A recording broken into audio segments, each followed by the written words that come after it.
Hales Castle is a mainly 14th-century castle about a mile and a half southwest of East Linton, East Lothian, Scotland. This castle, which has a fine riverside setting, belonged to the Hepburn family during the most important centuries of its existence. Since 1926, it has been the subject of a state-sponsored guardianship agreement, which is now under the auspices of Historic Scotland. It is open to the public without charge at all reasonable times. Proprietors. The castle was originally founded as a fortified tower house by Hugo de Gaulay before 1300, making it one of the oldest constructions of its kind in Scotland.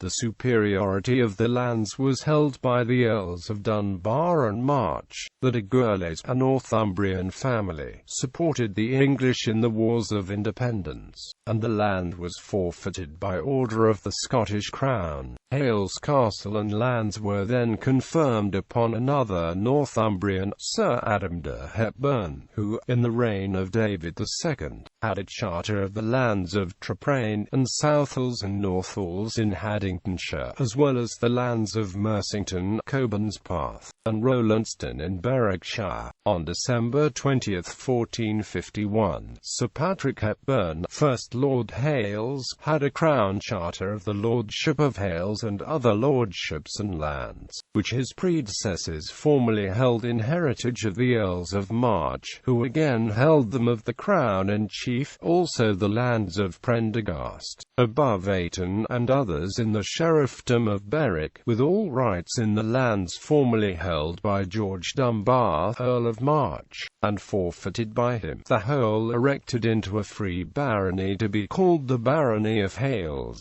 He was one of the conservators of truces with England in 1449, 1451–7 and 1459. It is thought that Sir Patrick Hepburn dramatically extended the castle. A massive tower of at least 4 stories was built to the west of the original construction, and a lower tower to the east to form a long north range, looming above the River Tyne. The thick curtain wall of the castle may date back to the 13th century. Sieges. In 1400 it successfully withstood an attack from Harry Hotspur Percy, in league with the Earl of March. The attackers were defeated afterwards in a counter-attack led by Archibald, Master of Douglas. A successful attack by Archibald Dunbar in 1443 was followed by a massacre of the castle's inhabitants. In July 1547, during the War of the Rough Wooing, John Lord Borthwick was made keeper of the place and fortalice of Hallis. He undertook to keep it surly fra our old enemies of England and all Utheris.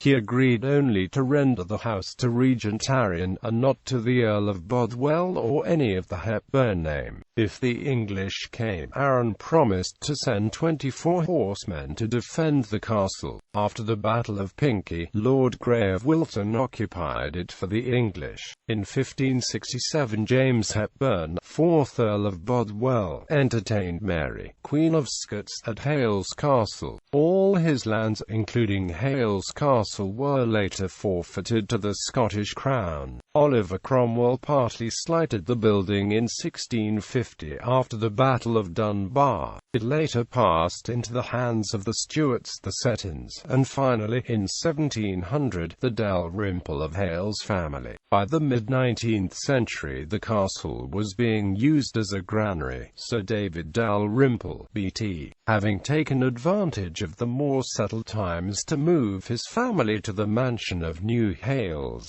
Description: the castle stands on a promontory on the Scottish River Tyne, blocking its strategic route, and preying on the route to Edinburgh. Within the 13th century curtained wall is the 14th century keep, to which ranges were added in the next 2 centuries. The major remaining works is the West Tower, a square donjon, which dwarfs the remains of the central tower that the Gaulays built, probably a rebuilding on the 16th century. 15th century work includes a roofless chamber in which the remains of what appear to be an ambry and a piscina suggest it was a chapel rather than a hall. There is also a vaulted basement bakehouse and brewhouse from this period. The original tower was used as a dovecot after it ceased to be occupied. Of the east tower, only a finger of stonework remains.